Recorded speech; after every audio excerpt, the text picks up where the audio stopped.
have come all the way from Australia just for the gig. They're covering my travel expenses. They don't know it yet. I am your host and compere of what is going to be an incredible night. I've seen the acts in rehearsal and they are marvellous. You've got a cavalcade of, I think, 5 people delivering lectures on their area of sort of specialisation. So you're going to hear some interesting stuff, some funny stuff, some engrossing stuff. We have a feature act in the middle as well, who's like a seasoned pro. It's going to be amazing. Everyone in their own way is a seasoned pro of what they're about to talk about. Some of the topics I wouldn't want to tackle myself. I wouldn't profess to, and also some of them I maybe wouldn't want to. Some of them are pretty sexy with animals, so I'm going to say. I'm like, that's interesting. I'm glad that you do that. And I do not do that. So it's great. Has anyone been to a Bright Club before? Yeah. Anyone never been to a Bright Club? Oh, good. Welcome. I hope you have a lovely time. It's a cracking night. They do this all over the country. I now live in London. I obviously originally careful. I want to do that too. I do. I'm like, yeah, London, but they'll kill us.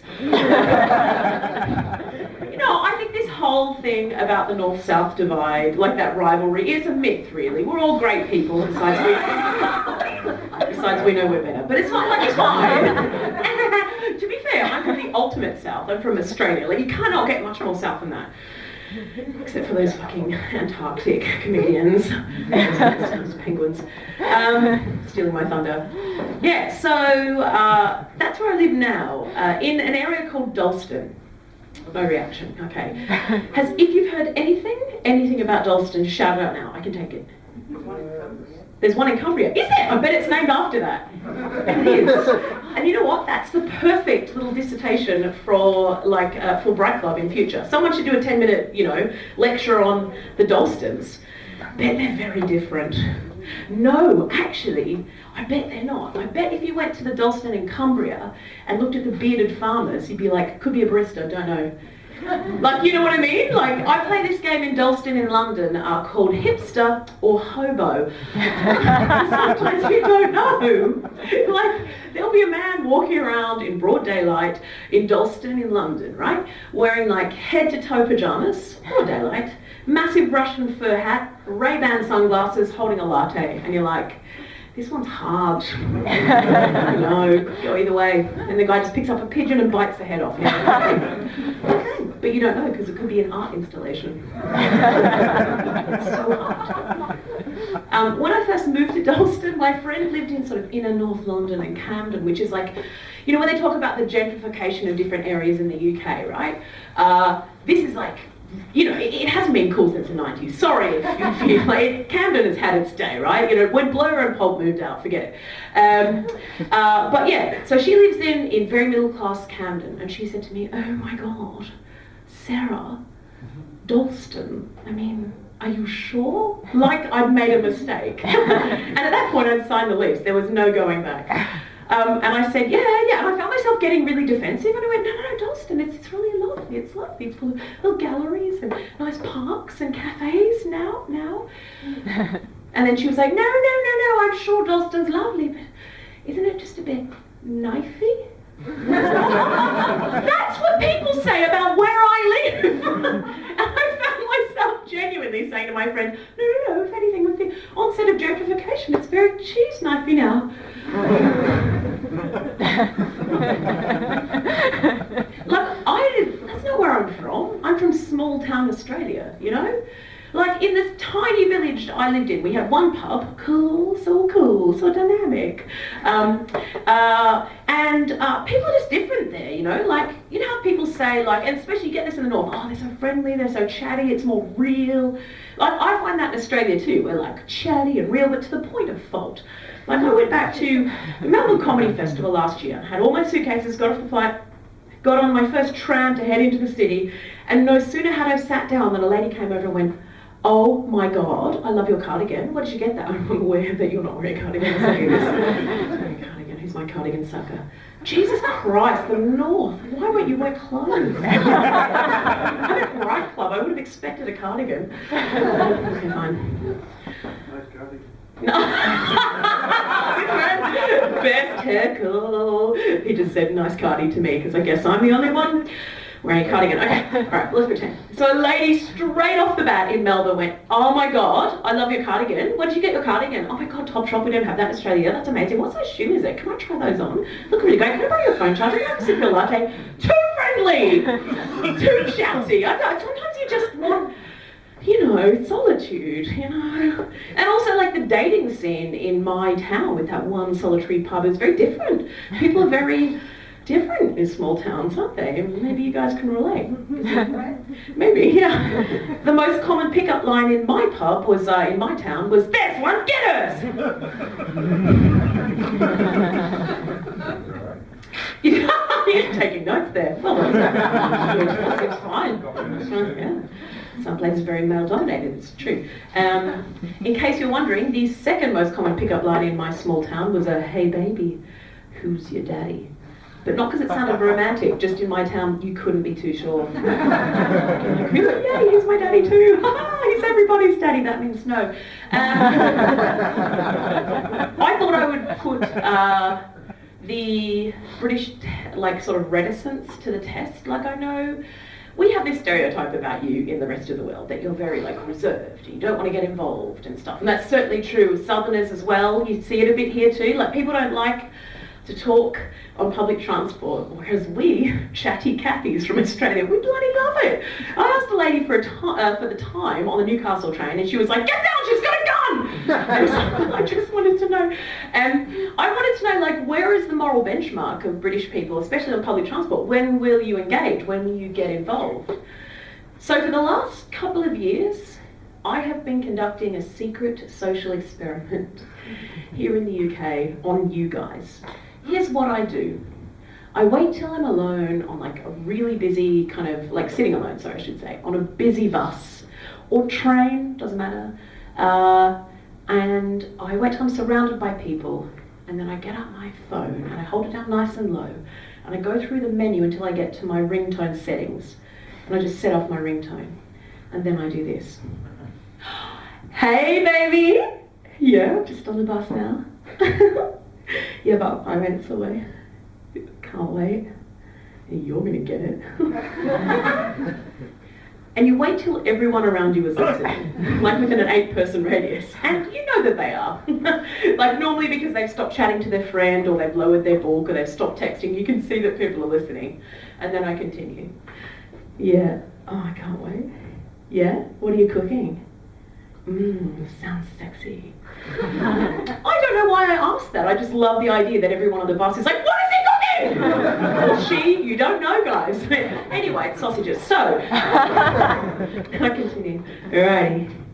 Yeah. Alrighty. See you then, babes. Bye-bye. Yes, I bought dessert. No, not food, just boobs. See ya. Bye. And hang up.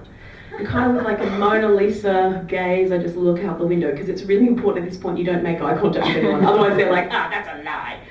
Just look out the window, and everyone around you on the bus is going, someone's getting to at least second base over here.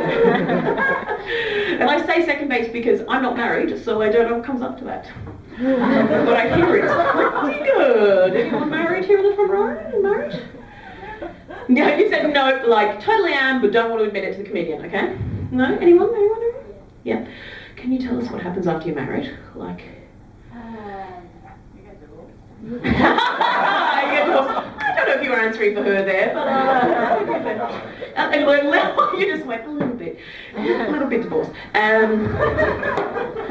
Because my sister's hairdresser is married, and she told us all about it. She's like, apparently like the guy, he does something with your ear and his finger. Oh my god, it's going to be so good. Anyway, cool. It's fine, it doesn't all have to work. So, the secret social experiment, right?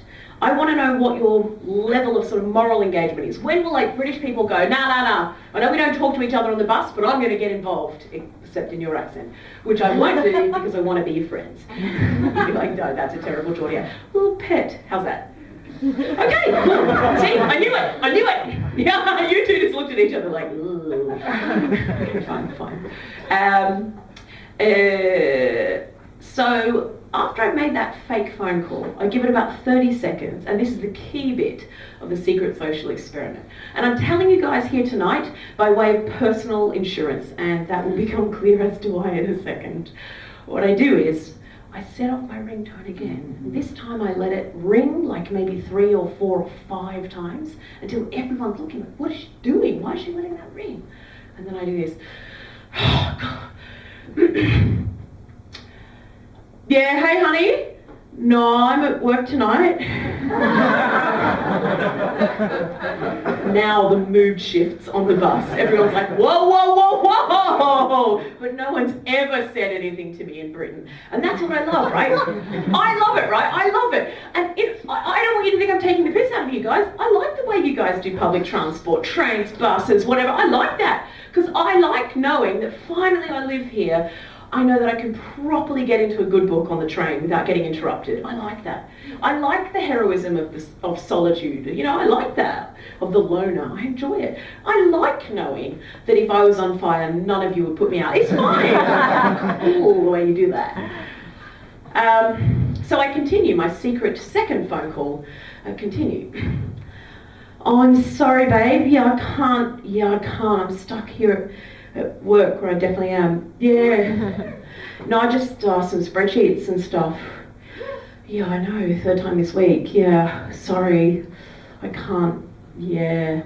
Oh, no. That does sound delicious. Just pop it in a container in the fridge for me. Yeah. Yeah, I don't know what time. Like, I might even have to stay over here tonight. Yeah, it's weird. It's an office, but they've got beds. And yeah, I don't know. And I'm aware that like also there's the sound of the sort of bus engine rumbling away in the background, so I like to dress it up like this. Oh yeah, what's that sound? Oh no, that's just the coffee machine here at work. And if the bus goes ding ding, I'm like, oh, my latte's ready. Okay. No one's ever said, what you're doing is abhorrent, I can't believe it, that's disgusting. So I have really pushed this. I like to now end that second phone call like this. All right, oh, I'm sorry, honey. Yeah, I better get going anyway. Yeah, it's going to be a late one. Whew. Yeah, nose to the grindstone. Yeah, alrighty, yeah. Oh, stop crying. Come on. Yeah. No, I know. All right, I better get going anyway. All right. Yep, kiss the kids for me. I mean, it's evil, isn't it? No one's ever said, what you're doing is terrible. And I tell you this, as I say, by way of personal insurance, because people have never said anything to me, but I've seen them having arguments amongst themselves. Like, I love that here. I love that people will be like, that's disgusting, I can't believe you. Well, you say something. No, you say something. Is this about your mother? Like, I love that. You can argue rather than saying, oh my days. And it's fun too, because I have seen people taking photos of me. That's what I've seen. Like, that's terrible. And so here's where you guys come in. 6 degrees of separation, right? If you ever see someone put up on Twitter or Facebook, like a distant cousin or an old uni friend, or, you know, like someone from the caravan park, I don't want to, you know, judge your socioeconomic background, whatever. You ever see anyone, you ever, always look for the most affluent person to point out, it means I think you're well fancy. Like pig. But if you ever see anyone put a picture of me up, please God defend me. Be like, no, that's the stand-up comedian Sarah Bennetto. It's actually a secret social experiment. She's not having an affair. But I have to tell you guys, I have found your moral benchmark, and there is a place where every British person will get involved. Whew. So thank God, don't worry, you have one, and here it is. Every single time I conduct phase 3 of the secret social experiment, every time I've been stopped by a British person on a train, and I freaking love it. It goes like this. Oh yeah, hey babe, just on the train now. Yeah, nah. Just coming into Newcastle West. You just meet me at the station. What do you mean you can't find it on the internet, you idiot? Newcastle West. Yeah, Noocast. What do you mean? Are you stupid or something? I don't even need to get to the end of that phone call before someone will come up and go, excuse me, sorry, I wasn't listening, but great cardigan, by the way. I wasn't listening, but there is no Newcastle West station. No, that's fine. And if there was, we wouldn't have spelt it that way. But anyway, have a great day. Wasn't listening. That's your level, guys. It's nice that you have a moral benchmark, but it's travel info and pedantry. It's probably time for me to bring on your first amazing lecturer. Act, whatever we're calling them in the context of the marvellous Bright Club. She's a belter. She's done it before, and she's going to dazzle you here tonight with a new topic, if you've seen her before.